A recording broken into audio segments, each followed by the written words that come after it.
wabarakatuh. Di sini saya perkenalkan, saya Rus Hamesyara dengan NIM F1051221031. Saya dari kelas 5A2.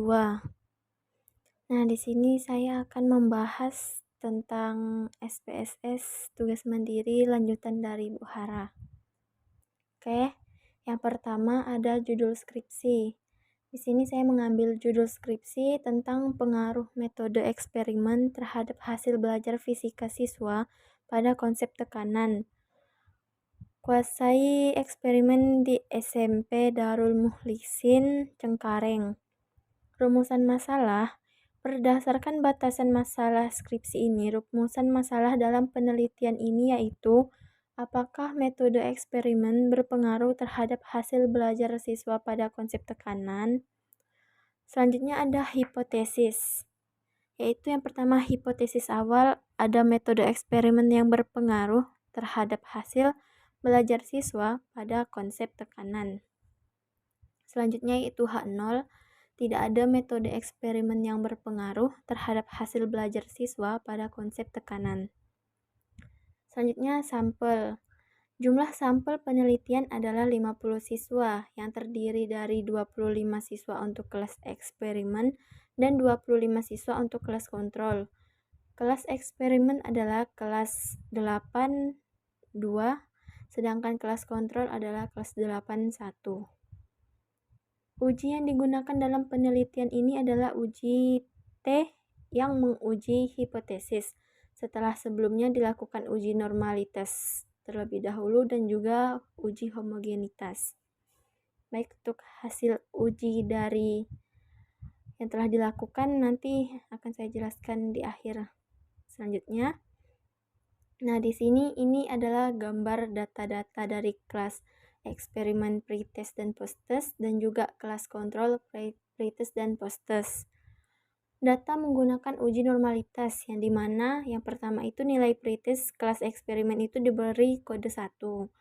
Untuk nilai posttest kelas eksperimen diberi kode 2. Untuk nilai pretest kelas kontrol diberi kode 3. Dan untuk nilai posttest kelas kontrol diberi kode 4. Nah, ini adalah tes normalitas yang setelah didapatkan. Skip dulu ya. Nah, ini langkah-langkah untuk melakukan uji normalitas itu sendiri. Yang pertama, kita masukkan data format yang dari Excel ke SPSS di data view. Selanjutnya, lalu di variabel view ubah nama menjadi hasil dan kelas. Untuk desimal dijadikan 0. Untuk values untuk kelas ditambahkan 4 label. Yang pertama ada pretest eksperimen, posttest eksperimen, pretest kontrol, dan juga posttest kontrol. Lalu kembali lagi ke data view. Nah, selanjutnya pilih analis dan tekan deskriptif statistik. Selanjutnya pilih explore.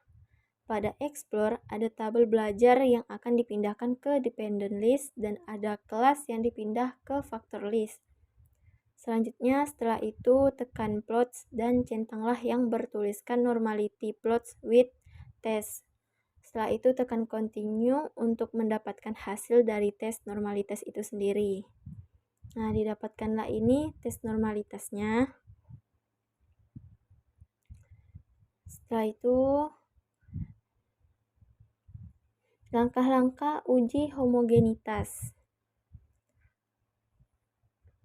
Yang pertama, masukkan data format long dari Excel ke SPSS dari data view. Lalu di variabel view, nama diubah menjadi hasil dan juga grup. Desimal tetap diganti menjadi 0. Label untuk hasil diganti hasil perlakuan dan di grup diganti menjadi kategori. Setelah itu values untuk grup diubah menjadi pretest dan posttest dan measure diubah menjadi scalar. Selanjutnya lalu kembali ke data view dan pilih analis, lalu compare means and proportions dan pilih one way ANOVA. Setelah itu ditampilkanlah seperti ini. Setelah itu di dependent list ditambahkan data hasil dan di faktor diisi data group. Kategorinya untuk pretest dan posttest. Lalu di option centang homogenities of variantes, lalu akan muncul hasil uji homogenitas variannya. Ini gambaran dari hasil dari tes homogenitas yang telah dilakukan. Selanjutnya kita memasuki ke uji T, itu bagaimana langkah-langkahnya. Yang pertama, tekan analis dan pilih compare means and proportion. Setelah itu, pilih independent sample t-test. Selanjutnya, pada independent ada hasil belajar yang dipindahkan ke tes variabel dan kelas dipindahkan ke grouping variabel. Selanjutnya, pilih define group. Setelah itu, tekan continue dan pilih OK. Nah, ditampilkanlah seperti di bawah ini. Inilah hasil output dari independent sample test yang telah dilakukan. Baik, setelah kita melakukan uji T, nah didapatkanlah hasil dari uji itu menunjukkan bahwa nilai T hitung adalah 2,801 dan sedangkan T tabel pada taraf signifikansi 5%, yaitu 2,201. Karena T hitung yang nilainya 2,801 itu lebih besar dari T tabel, yaitu 2,201, maka hipotesis nolnya itu ditolak dan hipotesis alternatif diterima. Sehingga dapatlah kita simpulkan, maka kesimpulan dari hasil uji T yang kita lakukan tadi, terdapat pengaruh yang signifikan dari penggunaan metode eksperimen terhadap hasil belajar fisika siswa.